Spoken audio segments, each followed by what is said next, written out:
c'est grâce à Claudette Colvin, du point de vue du droit, qu'il n'y a plus de ségrégation dans les transports. C'est pour ça que c'est important de la connaître. Bonjour, je suis Tania de Montaigne, écrivaine, et je vais vous parler de Claudette Colvin. Alors pour ceux qui ne connaissent pas Claudette Colvin, il faut remonter 70 ans en arrière, dans les années 50 aux États-Unis, dans le Sud, et l'Ouest aussi, il y a de la ségrégation. Le 2 mars 1955, elle sort de l'école, c'est un jour comme tous les autres, elle prend le bus tous les jours. Comme d'habitude, elle s'assoit avec ses camarades, sauf que ce jour-là, en fait, quand une passagère blanche va lui demander de céder sa place, elle le fait pas.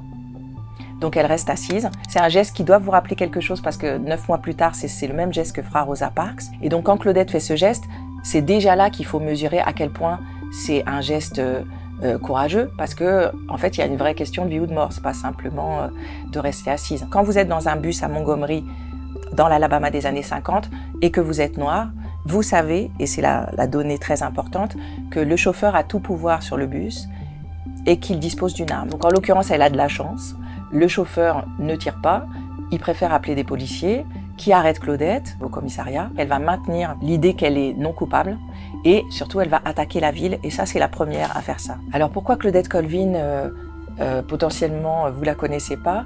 Il y a une raison très simple. Pour fabriquer une lutte, quelle qu'elle soit, il faut trouver par quelle image on va faire rentrer cette lutte dans la mémoire collective.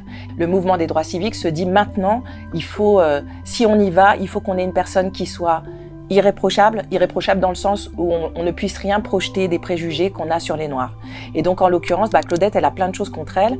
Elle a 15 ans, donc on peut projeter ce qu'on veut sur la vie qu'elle aura. Elle est très pauvre. L'autre chose, c'est qu'elle est très noire. Et donc ça fait 3 paramètres pour lesquels l'organisation du mouvement des droits civiques se dit c'est pas la bonne. Est-ce qu'on peut dire que Rosa Parks, elle s'est inspirée du geste de Claudette Colvin? C'est son geste à Rosa Parks, et ça on peut pas lui retirer. La seule chose, c'est que Claudette Colvin, c'est vraiment la patiente zéro, il faut la voir comme ça, parce que en l'occurrence, l'avocat de Claudette Colvin, c'est l'avocat qui va devenir celui de Rosa Parks et celui du mouvement des droits civiques. Techniquement,